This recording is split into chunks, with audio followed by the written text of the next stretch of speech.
series that really stands out to you? You know, I'm a St. Louis guy, so I'm always rooting for Lil J to win a championship. But man, I've been losing her on Boston like the first two series. I don't understand the switching at the end. Like I say, James Harden already has 30-some, 40-some points, and you switch your center on him, and he gives a floater in the lane to send him to overtime. Then, you know, I love Jaylen Brown. I love he stepped up about his mistake of going down there and doubling Embiid. But as a coach, you got 2 timeouts. When you see your team is down 1 and they're not trying to be aggressive to score, it's crazy. Devin Booker, shout out to Devin Booker.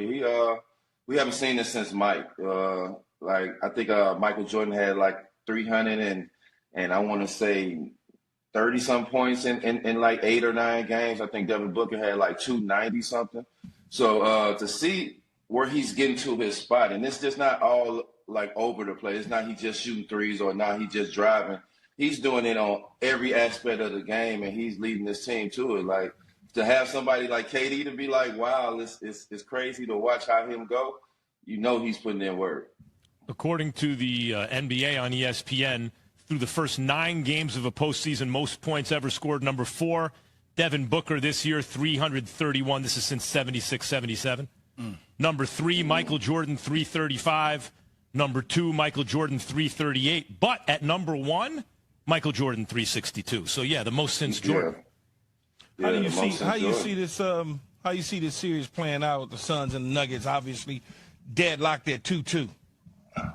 I have the Suns winning this series, but I'm glad Monty Williams, he made an adjustment. The adjustment of bringing Landon in, the adjustment of bringing Terrence Ross in, the adjustment of bringing T.J. Warren in, because I didn't see them guys the first 2 games or even the first series that they played. So I was wondering, like, some of the weapons that they did get with Kevin. It's like it's been a public experiment with me because I've I've glossed over Miami. And now, like, I'm really asking myself, yo, Miami could end up in the world championship, like with the legit shot Jimmy Butler to win it. Like, I'm not going to put that past Jimmy Butler. That's crazy to me.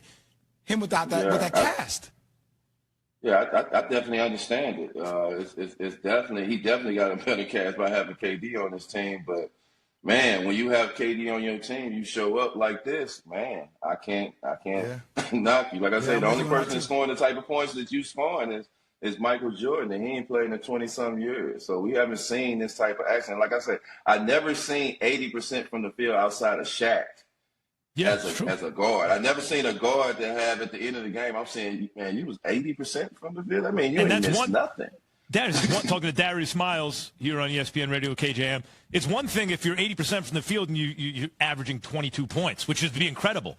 But he's putting up more points than anyone since MJ on close to 80%. This is insane. So to Jay's point, though, how much of that does KD deserve credit for? Because like I was thinking, like, when's KD going to really impose himself? But it seems to me that he's recognized the gravity he creates, he can get a better look for Devin Booker. On the veterans on the team, because they should know better in the time situation of the game. And that's bad on the coaching staff for not calling the timeout and just calming your team down and getting them balanced.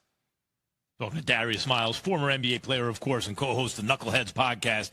Given what's gone on in these playoffs so far, who's the best 2-guard in the league? Like, Devin Booker is doing historically great things. But Jimmy Butler got by the Bucks and is doing the Knicks in right now. Who's the best 2-guard in the league right now? I would say Devin Booker. Butler. I would say, yeah. I would say I would go with Devin Booker.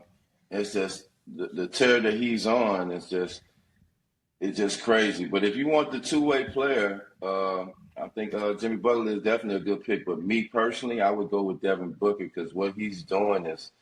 It's Mike-like, Kobe-like, you know. He's on the he's on the roll, and he looking like he's unstoppable. And like his pull-ups, when he do take the 3, like he don't waste shots. You know, I haven't seen a percentage of somebody scoring 80% from the field. Like I don't really think ever. You know what I'm saying? As a big man to be a guard, but he went 20 for 25 the other night, and he had 80% from the field. He's not missing. You know what I'm saying? And he's taking every shot, guaranteed. He's guaranteeing every shot. Miles, I feel like Book is so special. It's hard for me with this one because like knowing that KD's on the floor and how that gravity still goes to KD in a way. And I'm just Booker is on the turn, and he's willing to pass up some shots to swing the ball for the three. Some of them threes that KD, he open. He swing one more time because he see Devin Booker open and he's the hot hand. But that shows his IQ, the way